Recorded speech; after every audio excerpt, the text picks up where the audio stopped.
विशेष गरिकन मानव बेचबिखनको कार्यक्रममा उपस्थित हुनु पाएकोमा हामीलाई गौरव लागेको छ। किनभनेदेखि यो काम हामीले धेरै अगाडिदेखि नै गर्दै आएको काम हो। मानव बेचबिखन गर्ने काम होइन कि यसलाई गर्न हुन्न भन्ने सचेतना जगाउने काम हामीले पहिलेदेखि नै रात भन्ने टेली चलचित्र, त्यसै गरिकन माइती नेपालसँग सहकार्य गरेर छोरी भन्ने एउटा चेलीबेटी बेचबिखनको कार्यक्रम, त्यसपछि टिकेको 3 मन्त्र भन्ने एउटा टेली सिरियल लगायत गीत लगायत धेरैवटा कार्यक्रमहरू हामीले यो सचेतनाको अभियानमा काम गर्ने अवसर पाएको थियौँ। र अब यसो हेर्दाखेरि यो हामीले जति गरेका छौँ त्यो अलि सानो भयो जस्तो लाग्छ। आजको परिस्थितिमा खालि चेलीबेटी बेचबिखनमा मात्रै संसार सीमित भएन कि यसमा चेलीबेटी बेचबिखन होइन कि मानव बेचबिखनमा यसमा युवाहरू बेच्ने कुराहरू हामीले यहाँ मञ्चमा धेरैवटा प्रोग्रामहरूमा हेरिसक्यौँ। युवाहरू, बालबालिकाहरू र विभिन्न आभरणमा मान्छेहरूलाई लगेर बेच्ने कुप्रथा, आपराधिक कामहरू चाहिँ बढ्दै गएको छ र अब यसमा चुनौती पनि दिन प्रतिदिन थपिँदै गएको छ। नेपाल प्रहरीलाई पनि यो अब सानो चुनौती होइन, एउटा ठुलो दायरामा यो चुनौतीको सामना गर्नुपर्ने दिनहरू आएको छौँ। र हामीले हेर्दाखेरि यो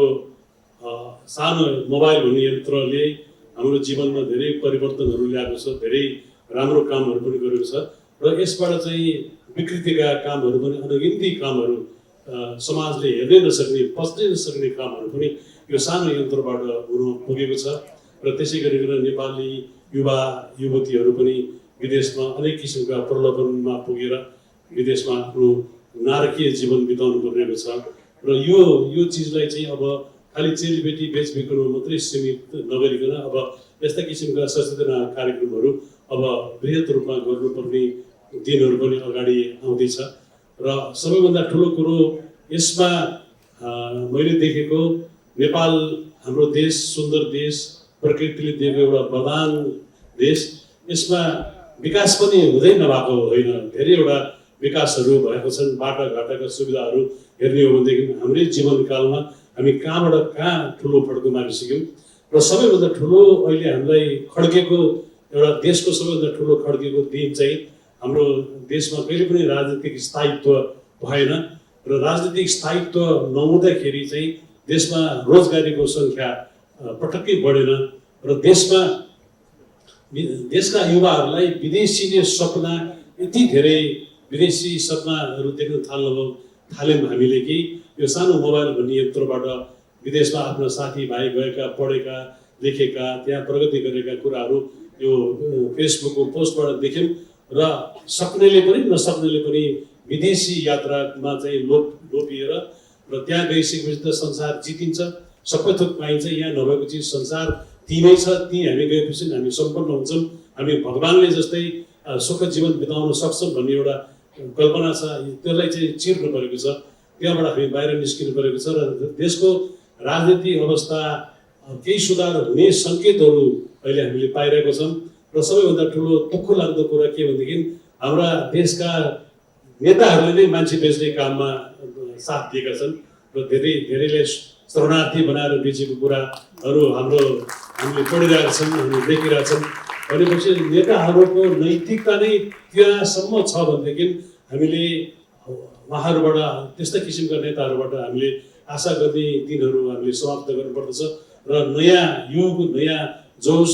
नयाँ राजनीतिक संस्कारबाट हामी उठ्यौँ भनेदेखि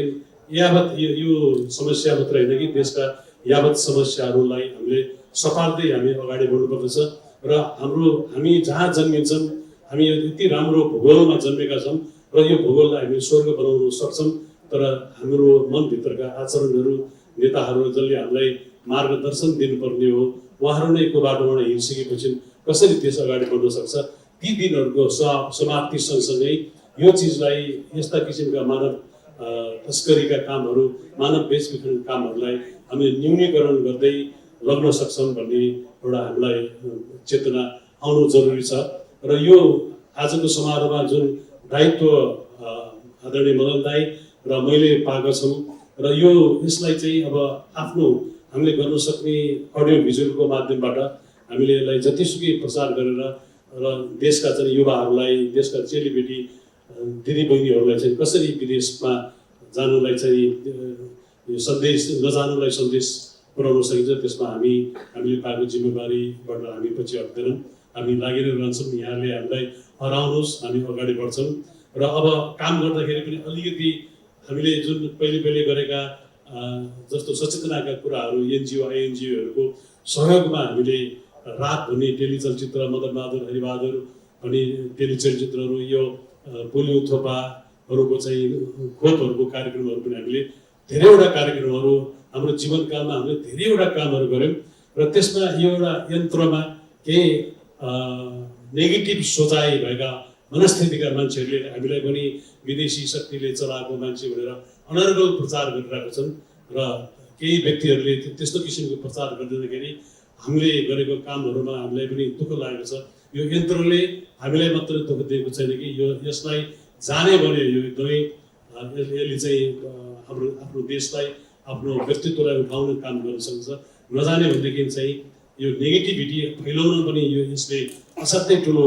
भूमिका खेलिरहेको छ या हाम्रै कति कलाकारहरू कति साथीहरू यही क्षेत्रका मान्छेहरूलाई पनि साइबर क्राइमको चाहिँ अड्डामा धाउनु परेको छ त्यस कारणले यहाँबाट हुने नकारात्मक समाचारहरूलाई यहाँबाट आउने नकारात्मक व्यक्तिहरूलाई कसरी रोक्न सकिन्छ अझ कसरी यसलाई प्रभावकारी बनाउन सकिन्छ भन्ने कुरामा नेपाल प्रहरीले अगाडि बढ्नुपर्दछ सोच्नुपर्दछ र त्यसमा हामी पनि उहाँहरूको